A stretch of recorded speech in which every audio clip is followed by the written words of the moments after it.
all encroachments in and around Mehrauli. They declared that Mehrauli is to be protected from encroachers because monuments were in a pitiful state of crumbling glory. Does this not remind you of the 19th century British conservationists who claimed that locals were incapable of looking after monuments? Despite repeated appeals, residents' right to the city is violated and voided in the name of development.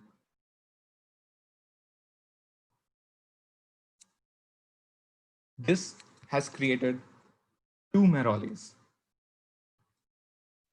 One that is visible, cleansed, conserved, and another that is plagued by infrastructural crisis. Conservation, alas, is a ruse to commodify architecture for consumption. Just the way imperial era laws protected the building from the people, conservation authorities control development in Mehrauli. In 2010, the amended Preservation Act demarcated 100-meter buffer zones around listed monuments like the Qutub Minar, where all construction is prohibited, and an additional 200 meters that requires permits for any kind of renovation or construction. In Mehrauli, there are 20 ASI listed monuments, 14 state listed monuments, and 180 city listed monuments. By that logic, all the houses in the highlighted zone are technically illegalized and at severe risk of eviction or demolition. In 2018, the Delhi government announced plans to give legal authorization to all informal colonies. It was a great move, but the only ones missing from the list were houses around monuments. Even more interesting over here is the rise of majoritarian nationalism. Remember the claim that was made by Alexander Cunningham that the Qutub stands on the ruins of 27 Hindu temples? Today, this claim is not limited to speeches by politicians or ideologues. It can also be seen in the description on the official UNESCO website. In the ICOMOS description, as well as in the British Library archives. In 2002, political groups protested outside the Qutub Minar to reinstate Hindu idols within the defunct mosque. Not our heritage, they claim. A few parties have even gone a step further to say that the Qutub Minar is actually not even an Islamic building, but an ancient pillar dedicated to Hindu gods. Today, there are YouTube channels, Facebook pages, blogs dedicated to these stories, each with thousands of followers. Right or wrong, we don't know. But mass media becomes an efficient tool to spread information, particularly such information, which when repeated ad nauseum becomes a substitute for empirical fact or academic research, much like the manner in which heritage supplants history in contemporary consciousness. But this is also a turf war, literally. Islamic monuments in Mehrauli, which are not on the ASI list, are being taken over by the local Muslim communities and being reinstated as mosques. Our heritage, they claim. Is there no end to the cycle? In this web of power, what happens to this person I met? A mother of 4 whose family has lived here for 3 generations, who acquired all the municipal permits to sell tea just to make ends meet, whose kiosk was demolished simply because it looks blighted. What about this house that I visited? A family of 5 where the primary wage earner is an economic migrant, whose claim to the property is instantly illegalized because they live too close to the monument. This is not limited to the Qutub Minar. This is not even limited to the third world or the global south. This is an international story. Whether it is the preservation of Paris that separates the city from the banlieues, so there's a preserved Paris and an otherized Paris, or the spatial cleansing around the Taj Mahal, where the city of Agra is made completely different from the tourist circuit, or the whitewashing of history in Los Angeles, where there was indigenous land and no documentation about it has been erased from popular imagination, or even the museumization of Rome.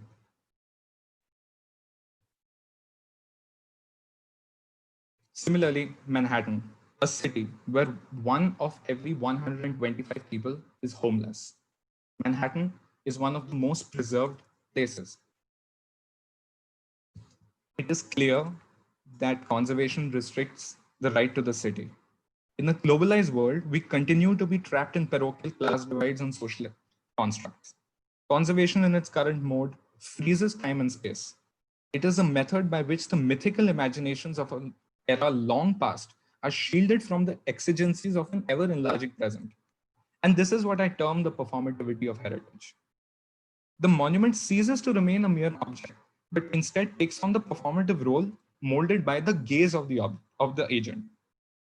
In the words of D.W. Meinig, it's the knowledge that the viewer brings that determines meaning and value.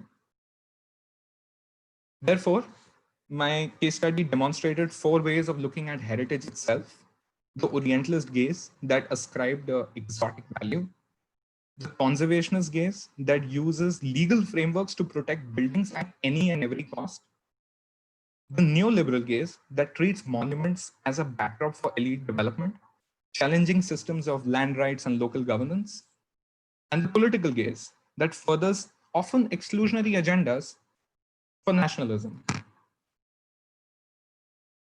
Each of these gazes are operationalized by certain agents, and each of them can be inverted to reveal underlying contradictions. These affect people. It is crucial to deconstruct the very notion of conservation and heritage as practiced today. To this end, I ask 3 questions. Firstly, can conservation address the changing politics of place? Secondly, can conservation ensure more equitable access? And finally, can conservation be decolonized to cultivate context-sensitive plans?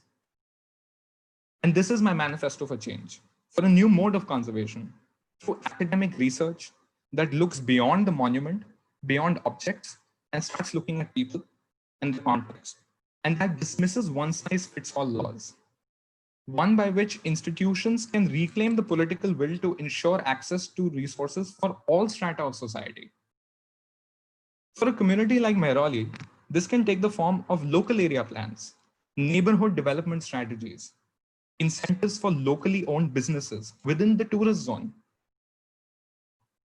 The stakeholder system can further be pivoted, for example, to develop microcredit facilities, mixed-use typologies, public and private partnerships, civic infrastructure, access for all. And most importantly, by cultivating a collectivized spirit of pluralism and acceptance. In the age of neoliberalism and majoritarian nationalism, until we as scholars, architects, even consumers do not reconcile with our own agency, our own complicity, and our own accountability, no change can happen. We need to move beyond the binaries of formal, informal, old, new, us, and them to assist people in becoming informed makers of space themselves, in their own names, in everyone's names, and not just in the name of heritage.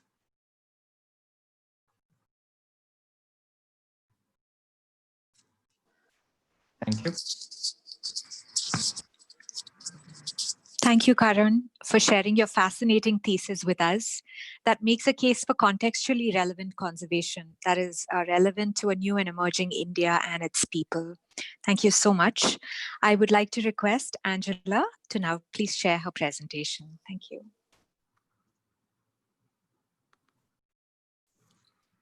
Hi everyone, my name is Angela Mayrina, and I'm excited to be here today and to be able to share with you my thesis research.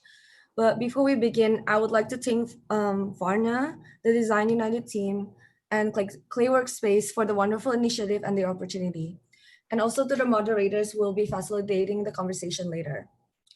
To begin, my recent thesis research looked at the implications of the moving of Indonesia's capital city. Indonesia is an archipelago of 17,000 islands that were once made of separate kingdoms and scattered settlements. The history of the islands and their political recognition is linked to colonial past and practices of extraction. With its center in Jakarta, the Dutch ruled over the archipelago by extracting resources from the other islands and continued to improve Java.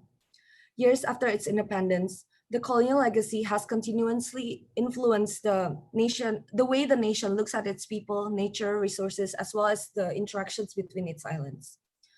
Colonial perspectives and laws were passed down, adapted, and continue to govern its inhabitants through national planning, initiatives, and policies. Today, the history and legacy of past forces are still visible, especially in the government's decision to move the capital city from Jakarta in Java Island to East Kalimantan in Borneo Island. In August last year, the president announced the plan to move its administrative capital that will take place in 2024. In the grand narrative of the capital city moving, there seems to be a lot of research done on how the move will potentially alleviate some of the burden of Jakarta and Java.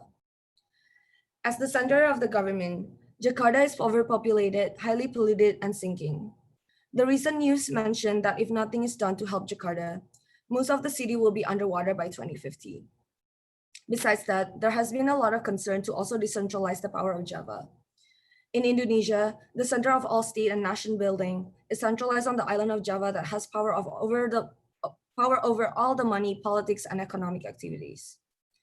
The rest of the archipelago is often considered as the other islands, where resources are taken and sold and the money is brought back to Jakarta and Java. The economic discrepancy and uneven political power between Java and the other islands have been the reasons for riots and separatist movements in the fringes of the country. Therefore, there has been a lot of concern and efforts to decentralize the power of Java. Interestingly, none of the proposal for the new capital talks about the impact of the move to the current social and environmental ecosystem in the East Kalimantan. The island is merely discussed, and mostly in terms of potential, as an empty, faraway land and a perfect location for the nation's new capital, but of whose visions? As a response to this view, my project seeks to create an alternative archive of the land by taking a different approach and focus on Kalimantan itself.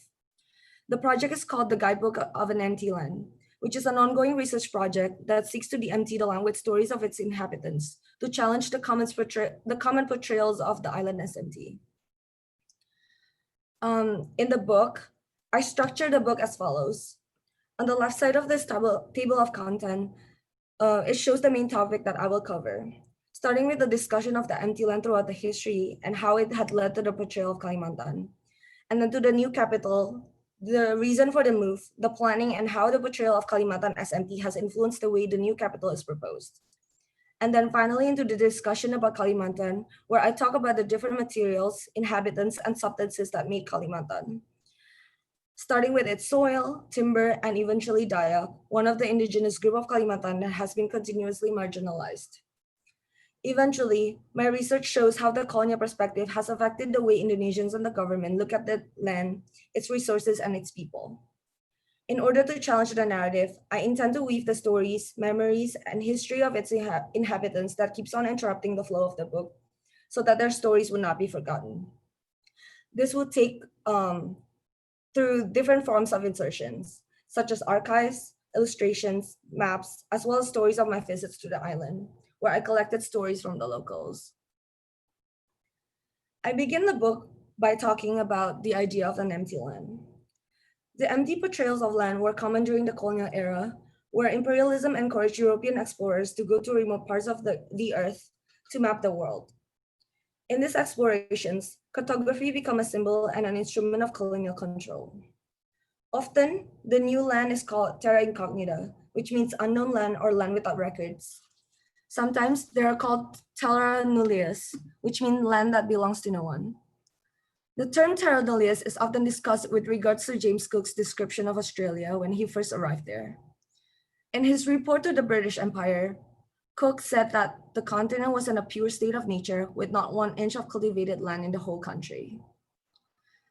However, in this view, the Western idea of cultivation becomes the benchmark for classifying the land. Despite the presence of the Aborigines, everything Cook found was regarded as natural or uncultivated. Thus, the land became empty or vacant. Later, Cook informed the British Parliament that since the Aborigines did not manage the land, they had no legal rights to it. These methods enabled the land to be claimed and made to conform to English laws. In colonial discourse, the emptying of the land is a way of depoliticizing territories, allowing discoverers to make claims over the indigenous lands. Beyond a way to delineate political control, the emptying of the land is also a cultural project that rejects the native cultural practices on the land. And with this erasure of natives' histories and ancestral knowledge, the land has no prior memories, history, or civilization until the Europeans set their foot on the territories. The same idea is also applied to Indonesia by the Dutch. During the colonial era, Indonesia is known mostly through touristic guidebooks. Guidebooks were made to give general information on how one should travel the colonized land, usually summarizing the people, the kingdoms, clothing, temples, rituals, and also its scenic landscape. These guidebooks mainly focus on showing the romanticized and idealized version of the Dutch East Indies to promote colonialism, covering up the 100 years of environmental abuses that have been brought upon the islands. Perceived by the readers to be authentic, the guidebooks were predetermined to show an asymmetrical relation between the visitors, who were all Europeans, and the East Indies natives, but also between Java and the other islands, including Borneo. As the colonial image and profit become the primary purpose of tourism, Java was the island best qualified as a tourist destination. The island has been under the colony longer than the rest of the archipelago. It has created a sense of security with the larger European settlements, as well as better facilitated with its extensive railways. In the meantime, the travel routes to Kalimantan would only take you along the coast and don't really go to the middle part of the island. The interior of Borneo remains untouched, empty, and undiscoverable, as it was much explored rather late at the end of the 19th century, compared to Java that was colonized 200 years earlier. This brings a different way of portraying both islands. While Java is often advertised as a wonderland, Borneo is often portrayed as the island of the pagan tribes. The portrayal contributes to the stereotypes of Java compared to Borneo and the idea of the empty land, which greatly affect the inhabitants of the island. Seen in a larger context, the guidebook, through its words, maps, and images, is a political tool of control that laid the foundation on how the world portrays Kalimantan through the colonial eyes. Used in colonial tourism, the guidebook mass-produced the image of empty land and thus depoliticized the island's natural resources and inhabitants. So, challenging the format of the guidebook and cartography, this project seeks to critique how the guidebook has been used and reappropriate the form to confront the myth of the empty land. In the first chapter of the book, I talk about Jakarta and the new capital. Jakarta is a colonial capital that used to be called Batavia. The city was not meant to be built as a capital city, but instead as a super trade factory that becomes the headquarters of the Dutch Trade Company. For so long, the city has been mismanaged because the citizens were not given the right to have its own administration, as it will hinder the Dutch government's focus to monopolize the trade. Built on a swamp, flood has long become the problem since the colonial era. After the independence, the problem was worsened by massive population growth, waste problem, the industrialization of the peri-urban areas, developments of high-rise towers, and also land subsidence. On the right, you can see a map of future Jakarta in 2050, where most of the city will be underwater. Many solutions have been proposed to solve Jakarta's flood problem. However, none of them really tackles the real issues, while merely done to prevent the severity of the flood. Some rather focus on changing the image of the city, while using the flood as a reason to mobilize big beautification projects. Due to the intricacy of the problem, the idea of the new capital therefore is seen as an answer to many problems of Jakarta, where its complexity is simplified merely as a problem of city planning. The simplification then leads to focusing the project to urgently relieve Jakarta's burden. This allows the government to simply decide on Kalimantan, which is the largest island in the country, as the location of the new capital and move forward with the project. The idea is not new, as Indonesia's first president also envisioned moving the capital city to central Kalimantan in the 60s. The project was also seen as a way for Kalimantan to catch up with other more developed regions. Since then, the plan has been on and off throughout the history. And this time, the city of Jakarta moved the project forward with only 5 years time allowance for planning. At the same time, the project grows as a way to change the national image. The vast amount of land in Kalimantan allows the government to realize its dream of designing its own capital city away from its colonial past. The new capital will allow Indonesia to also catch up with other global megacities. It is then focused on being monumental and different, a gift to the world. In the planning, East Kalimantan was chosen as many of the lands are owned by the government. The government said that the land is mainly an area of industrial forest complex that are parceled and leased to different enterprises, such as plantations, logging, and mining, under several years of contract agreement referred to as concessions. Moving to this area will fasten the whole process of planning. As the land is state-owned, the government promises that it will not be affecting any settlements. In reality, however, the ownership of the land is not as simple as the government has mentioned, which is shown in this map where I intend to reveal its complexity. The red line in the map shows the full area of the new capital, which is about 3 to 4 times the size of Jakarta. The area is located near Balikpapan, one of the biggest oil industry cities in Kalimantan, while the rest is mostly known as forested region marked in green. The dark green shows an area of protected forest, while the lighter one shows an area that the government considers as an industrial forest complex. Here, even though the word forest is used, what is known to be forests are mostly logged and covered with mining concessions, and also monoculture plantations such as paper pulp and also palm oil. Mapping the land has long become a controversial debate, which often ends up favoring the industries. Many indigenous land and animal habitats have been taken by the government by being categorized as underutilized. In this map, I tried to bring back the different villages and animal locations in the area. As you can see, all the icons on the map. While the government argues that they will not be displacing any settlements, what they consider as settlements are only villages that are administratively being recognized and also started by the government. In real life, there are many villages that are often officially unrecognized and also unregistered. The government often used the term pembebasan lahan, or freeing up the land of these villages to make room for government projects. As the process of emptying the land is much present in the way the government plans for its new capital, the purpose of compiling this alternative archive becomes even more necessary. By understanding how the island is portrayed as an empty land, I begin to notice the disconnection between how the government and the locals view the land and its resources, which I intend to reveal in the following chapters. I don't think I will have time to discuss everything, but I will try to talk about the next 2 chapters. I started the story about Kalimantan with trying to understand its soil. The soil has made Kalimantan super rich of its natural resources, but it is also the reason why the island has long been less inhabited than the other islands in Indonesia. The coastal area that is often become the target of development is made of ecologically sensitive peat swamps. Due to the climate and geographical location, the soil of Kalimantan highly contains acidic peat, which holds a lot of carbon and makes the land poor in nutrients.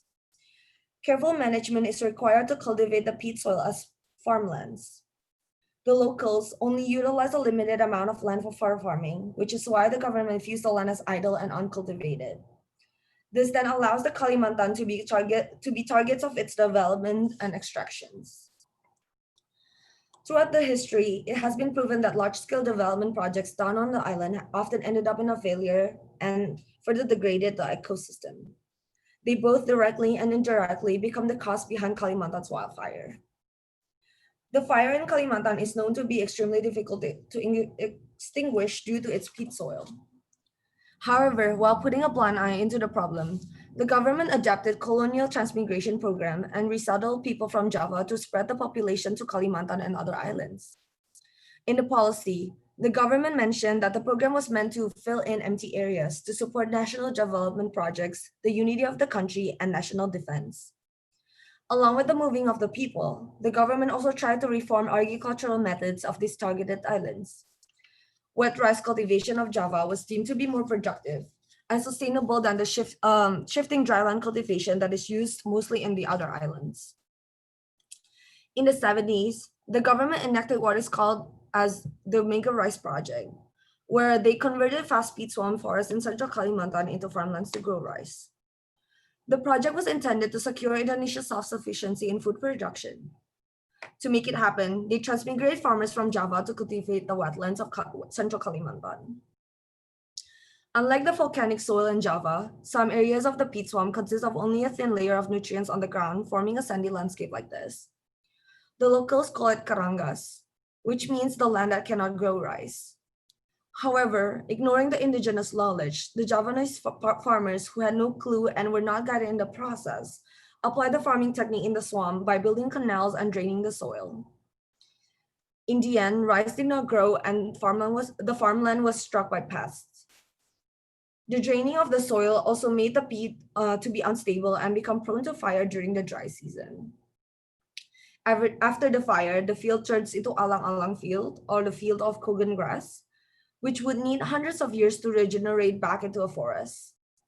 Easily burned, this alang-alang caused huge devastating fires in Kalimantan every year. The cycle repeats, and every time it happens, the Kogan grass fields grows larger and larger. And each time, the fire further degrades the soil condition. This is a map showing the source location of the fire in 2019, which mostly came from the area that used to be the Mega Rice Project complex. Knowing the ecology of Kalimantan forest and its soil, the Dayaks of Kalimantan prefer to cultivate their rice on dry ladang fields in the highland forest of Borneo.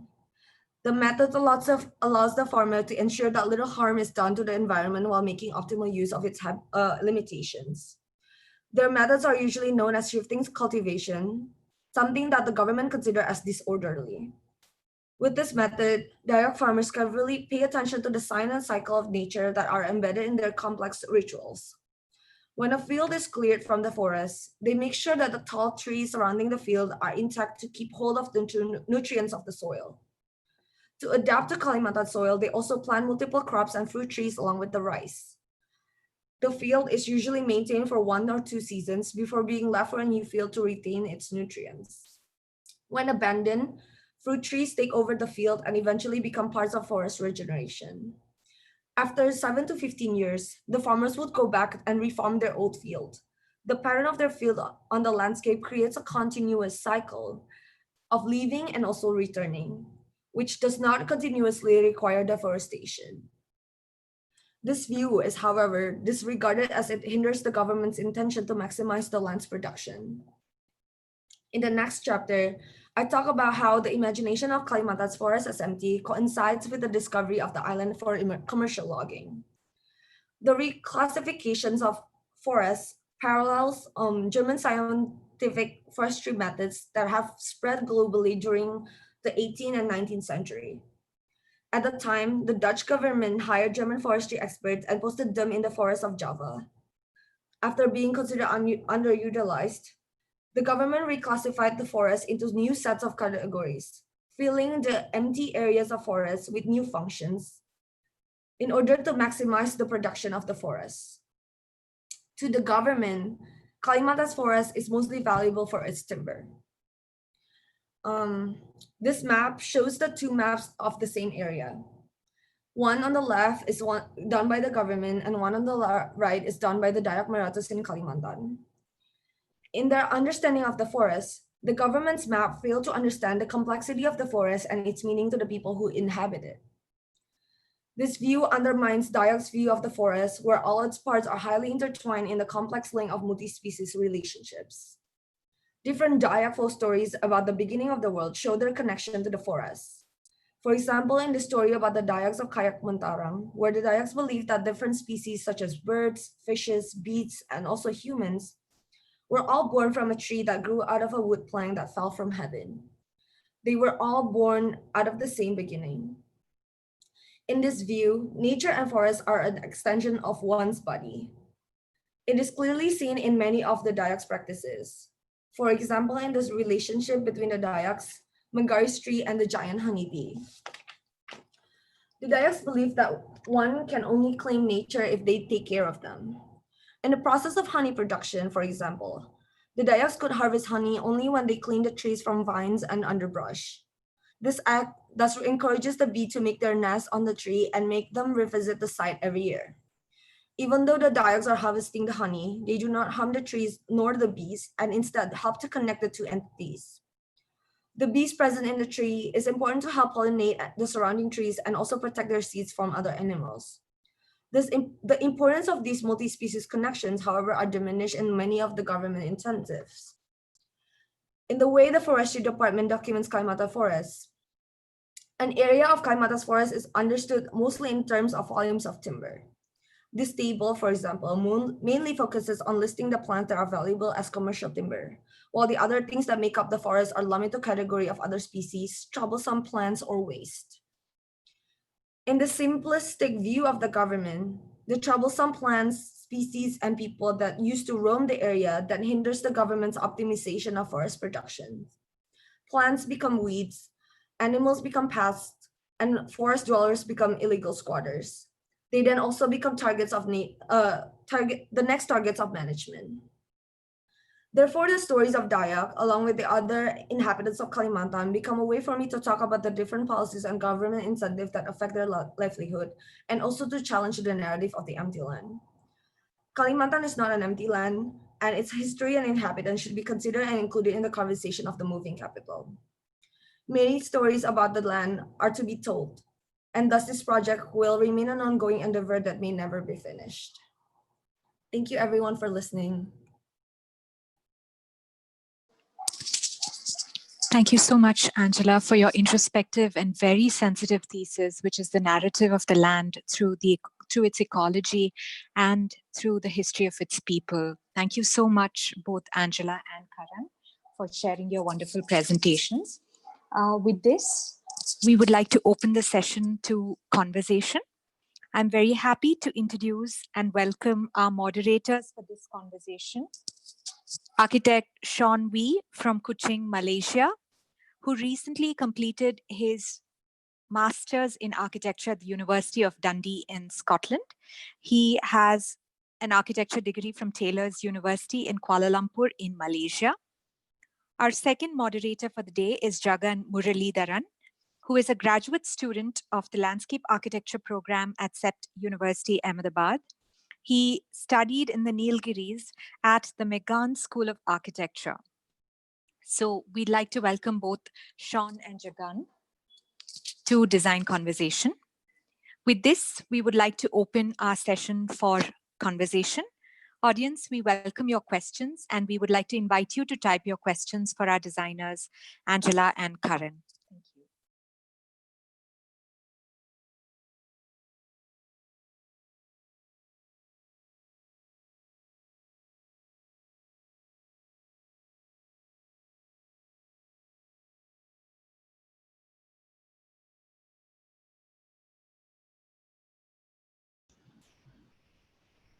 Hello, good evening, everyone.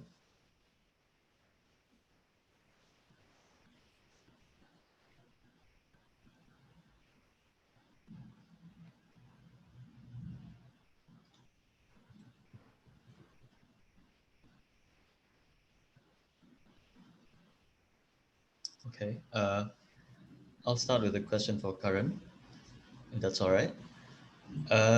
Your thesis covers extensive research and study on the heritage, conservation, and social aspects of Qutub Minar and New Delhi.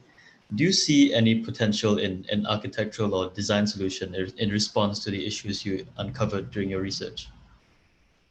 Yeah, well, thank you for your question, Sean. Yes, actually, I think the first point I want to make is that my thesis begins with addressing architecture as a more holistic field and going beyond the architectural object itself. Because for too long have architects, as I mentioned, focus on architectural objects. So the first thing would be to expand the definition of design and architecture to encompass social realities, communities, and to start looking at the people who live around these buildings, what it means for the place. And this is a strand that I found common to both Angela and my own projects, which is that we're both looking at projects where it is there is a process of design, and there's often this kind of assumption that design is seen as a plan from a bird's eye point of view. But it's only when you get into the weeds and you start looking from the eye level that you see the realities that exist. Specifically, I think when it comes to design solutions, solution is a word I was a little conflicted about whether I would use in my project altogether or not. Mostly because the word solution implies a kind of architectural hubris or an arrogance saying that this is the right way forward and this is the only way. My whole project is about how it needs to be context sensitive, and therefore there cannot be a one size fits all. That's number one. Having said that, when it comes to Mehrauli particularly, I think there are design solutions that can be implemented, and my thesis kind of alludes to that. Obviously, this is a short 1 year study rather than a long project. And it was done in kind of incrementally, but there is a urban planning and design component that is about how that really talks about the infrastructure that exists around the sites, how whether it is the way the houses are built, whether it is the way the streets have been paved, whether it is simple things like garbage collection or drainage. All of these things become a part of urban design and architecture. This is also architecture. Also, I would say conservation itself is also a branch of architecture. I mean, the fact that we are restoring, using material to build something over and over again, trying to recreate something that was done literally 1,000 years back, is a very deliberate architectural practice. And I think at the end of the day, we just have to ask the question, who is designing? Uh, Before we find the solution, what is the problem and who is finding the problem? And finally, who is benefiting from the solution itself? So, Right, thank you. So I have a question for Karan. So what is your take on this idea of not decolonizing the Mehroli village at all, and can somehow we make that entire Mehroli into this into a part of active or participatory, and try include them into the elite growth that could happen around the monument? thanks, Jagan. So in my project, in my presentation, I did not really talk about, I did not say that the village should be decolonized. I mean, literally, obviously, India has been decolonized physically because, well, yeah. But what I was really referring to was the decolonization of both practice and of theory. And by that, I mean that there is a particular kind of colonial mindset and a particular kind of subconscious attitude that has permeated through the years, particularly in post-colonial India, and continues to filter down in many different ways in post-colonial India, which is what I was talking about. Whether it is through the way the ESI works bureaucratically, whether it is the way the government treats its own citizens as somehow second class, whether it is through nationalism or whether it is through literally illegalizing certain people who live in the city as squatters or encroachers, which is also a kind of a colonial attitude. And throughout my project, I was trying to show that there are these parallels between what is existing right now, what is happening in terms of policy and act, almost mirrors the way the British had operated in the 19th century. And that shows the decolonization. So I think to that end, I would not put this as a binary. I think these are interlinked manifestations of the same problem, which is that in order to decolonize policy, law, and mentality, society at large, one would have to start addressing the community and things that are happening on the ground, which means local area plans, which means community development, which means people given exercising democratic rights, which means people being given affordable housing, fair housing, and not being illegalized just because they don't fit into a particular strata of society, or because they just happen to live near a monument. If you think about it, the people who live around these places and who are often termed slums or blighted or undeveloped, these are all colonial terms that we have kind of accepted, and we have accepted these as our only reality. But the truth is that this is a process that has been made to sound technical. It is actually a very subjective process, and it is led by agents. So yes, it is about ultimately the right to the city and about community and the people who live over there. Yeah, thank you. Okay, I have a question for Angela now. You've mentioned how your book is an ongoing project and how you've also voiced your concern about how it's an endeavor that may never be fully finished. In your mind, what would be the ideal ending to this story of Kalimantan? So when a lot of the stories that I collected, it's mostly only, it's not it will never encompass the whole Kalimantan as an island, because the island is super huge. It's one of like the largest, I think maybe the second largest rainforest span in the world. And when I began this research, I grew up I was born and grew up in Jakarta. And so like talking about Kalimantan itself, I'm coming from an outsider's view. And this project I started a year ago where I begin to try to understand what does it mean to be Indonesian, and also what does it mean for me to kind of like try to understand what is going on in Kalimantan. And so like when I begin to try to understand it, I tried to visit the island twice in the area of the new capital, where it's the East Kalimantan area and also Central Kalimantan that used to be proposed as the new capital back in the 60s by our first president. And a lot of the stories that are collected are mostly from that area. And when I say that this is an ongoing research project, I intend to kind of like continue this project and also maybe engage with multiple people and communities who live there, and kind of like provide and also facilitate space for them to kind of speak up against kind of like all this like policies and incentives that are like they're governing their kind of their lives, but they kind of don't have the power to kind of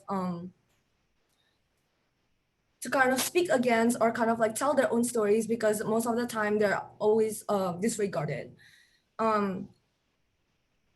So I think this is kind of the start where the complexities, I think, is more than what I just said or I just presented. It's more, and like definitely I wish I could kind of like expand more and kind of like include more conversation and include more people in the conversation. Okay, thank you. So I have a question to Karan. So how do you see neoliberal capitalism in such a context? Do you think it can help the people of Mehroli, who's really going to affected with this development of Qutub complex because of this apathy and negligence to the context? Or do you do you think finding a common ground for the people of Megroli could help improving their lifestyle and accommodate tourist movements? Or what do you propose, the one or the other? Well, I would say the question is, again, you're hinting at a much larger superstructure, which is a political economy question, and I wish I were qualified to answer that. But which is about capitalism at large. I don't know about that, but it is a reality that we live in. That we are as a country, as urban centers, we are very aspirational. We want certain resources and we want a particular kind of lifestyle. The only trouble becomes when certain places become backdrops for lifestyles at the expense of other people. That is where the story becomes complex. This is what I was trying to basically show Merori. I mean, that is the point of the case study. So, yes, the middle ground, I think you're absolutely right. That is what needs to be found, which is that one cannot do away with tourism in India. It is obvious we have a lot of cultural resources, we have monuments. This is true for every city. Even when I was talking about Paris or New York or Berlin or Los Angeles, this is reality. We live in a globalized world and there will always be a tourist economy. It brings in a lot of money. It's just that the way the money is allocated, the way it is distributed, it does not reach the community that literally lives over there, and it goes to other people who might use it to a particular end. So that is why when I was mentioning towards the end of the presentation that it could be done through more public-private partnerships. I know that the government has been trying to launch a number of schemes to that end. I know there are a lot of NGOs, a lot of advocacy groups that are campaigning for this. But the truth is that until the voices of the people who live there are not heard through community discussions, through local area plans, and until they don't receive economic incentives themselves or microcredit facilities to incentivize local businesses, it could be something really small. I suppose it is an incremental thing and it cannot be done overnight. But you could start with something really small, like having people become fiscal stakeholders in the system. For example, the people who live over there. It could become where where businesses, for example, in Mehrauli, traditional businesses are shutting down because there are all these bars and cafes that are taking over the space. And there are roads being constructed, and there is this entire landscape that has developed on the street, which completely makes these places invisible. So it is a combination of both economic policy, planning, as well as design. Um, Maybe these people can have their own businesses in the tourist zone. Maybe that's a starting point. Uh, why not? I mean, all these hotels and bars which are coming up, why not employ local people? Why not give them also a chance to have their own places set up over there? It could be for everybody, not just the fancy bars and the boutiques that I was showing in my pictures, which is kind of what Mehrauli has become today. So it could be even mixed use typologies, which is something that we studied through architecture school, where and traditionally Indian cities and a lot of cities in the global south are based on this kind of mixed use typology, where there is a commercial zone at the bottom and the residential zone on top. So we have all of these plans, but the plans are just superimposed on existing geographies, and we assume that nothing exists over there. This is also something that I saw in Angela's presentation, that we are made to seem like there is nothing exists on the land because we're always looking at it from the sky. So Yeah. I hope that answers your question. It was kind of convoluted, but Yeah. Thank you. Okay. I have an audience question from Deepta to both Karan and Angela. In each of your projects, you discuss a certain visuality and vocabulary that politicizes the places of your studies. What was the journey of decolonizing your minds, your struggles? Or have they been decolonized at all? What will you do next?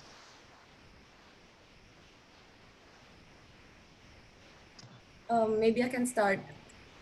So when I started this project, even the idea of forest itself is already something that has been like politicized, the word, and also like has many colonial roots in it. When I started, I also internalized kind of this idea of Kalimantan being empty. I did not know anything about Kalimantan. All I know is like that it's filled with forests. It has a lot of orangutans, and the Dayak tribes live there. But that was basically it. But when I started discovering like there are different types of forests, and even forests in Kalimantan are not as natural as it sounds or it looks like from the map. Many of the patches of the forests are mostly now patches because of the industry that keep on coming in, all the monoculture plantations, even the government kind of have their own idea of what an ideal forest is. Monoculture plantation kind of becomes the way the government kind of navigate of like having greens, but also continue making profits from the industry. And when I started this, I'm doing this research, it's kind of like I have to kind of keep on questioning, oh, what does it mean by this word? What does it mean by forest? What does it mean by fertile lands? What does it mean by, what is it empty? Why is it empty? What kind of like, because what makes the construction of this kind of like imagination, where it comes from, who is it gonna benefit to? And I think it's, right now my understanding is probably maybe still like on the surface, and I think there are more things to be decolonized. And I wish that maybe this could be like the start, and it could become like eventually kind of like a, I don't know, like a library or like a collection of like words that we kind of have to like rethink together and keep on questioning. And I think that's kind of like what is missing in design, where we are so I think focus on like making things, designing and changing things, and we sometimes have no time to kind of like question all the understanding that we understand, all the knowledge that we get. And also design practice is very, it does not include a lot of like knowledges that have been our cultural practices, kind of like the indigenous knowledge of the Dayak, for example. But how can we include all this kind of like different types of knowledges into our practice is kind of like our challenge for the future.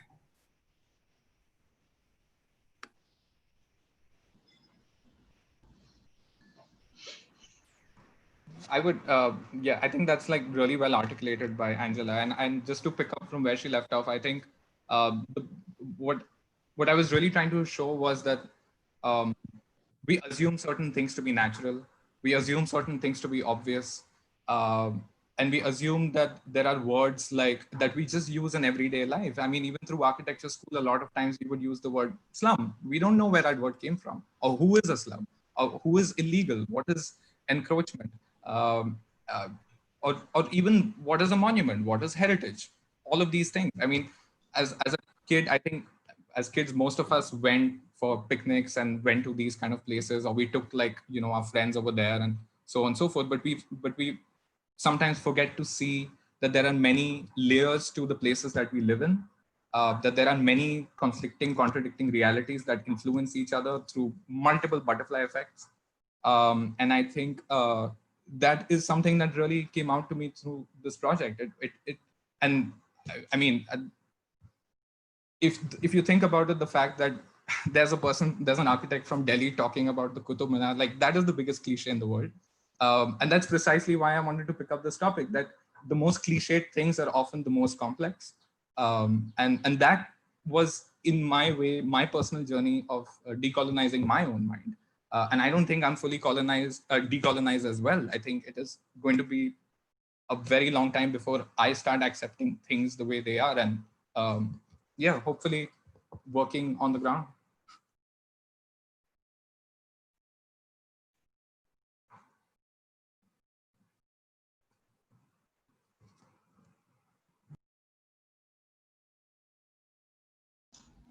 Okay, it seems we're running out of time. I think we have to wrap it up here. But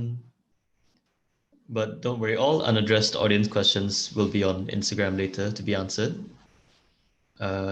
Yeah. So thank you again, everyone.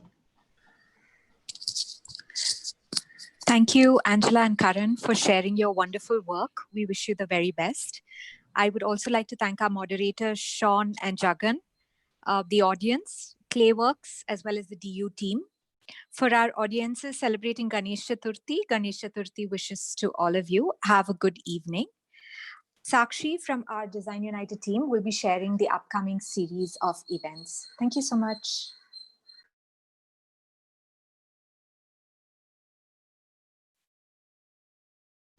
Thank you, Karan and Saharya and Angela, Karan, Saharya and Angela Mayrina for your wonderful presentations today.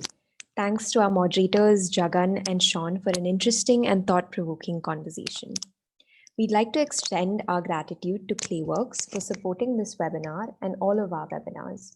So far, Design United has successfully completed 21 installments of design conversations, and we have many more exciting speakers lined up with designers across the spectrum joining us to share their thoughts.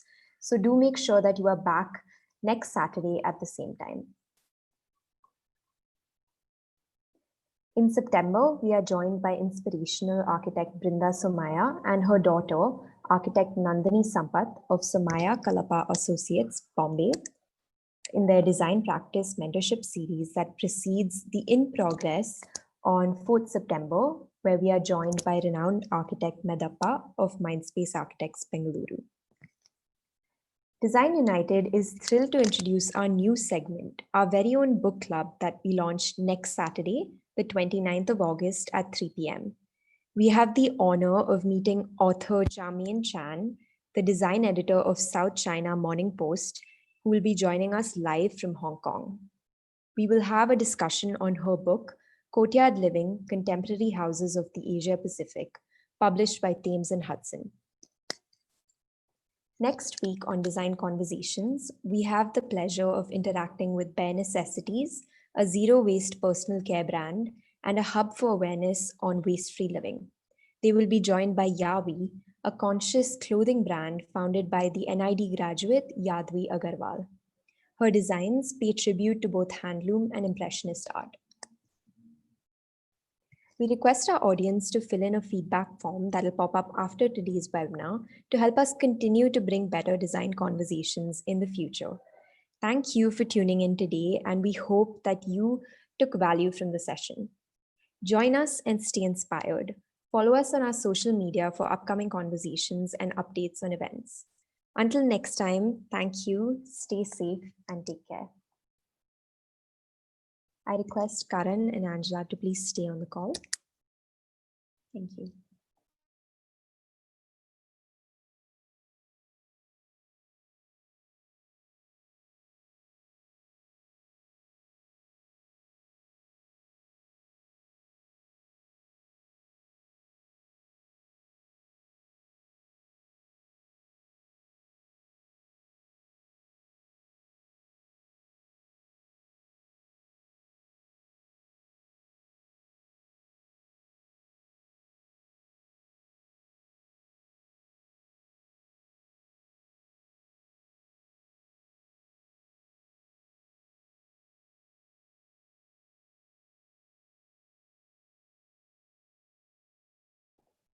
Karan and Angela, I'll give you a moment to just collect your thoughts. And after that, if you could share your feedback on DU and talk about your experience, that would be great.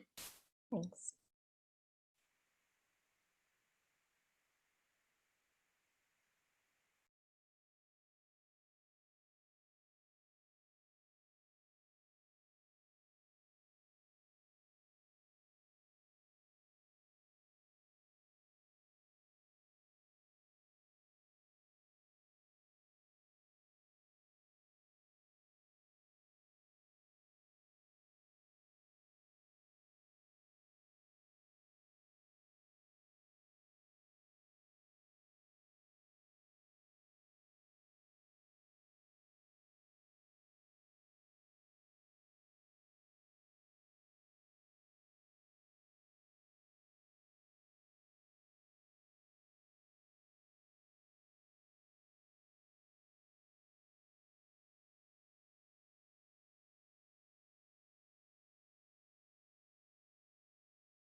Yeah, Karan, if you could turn on your video and if you're ready, then we can.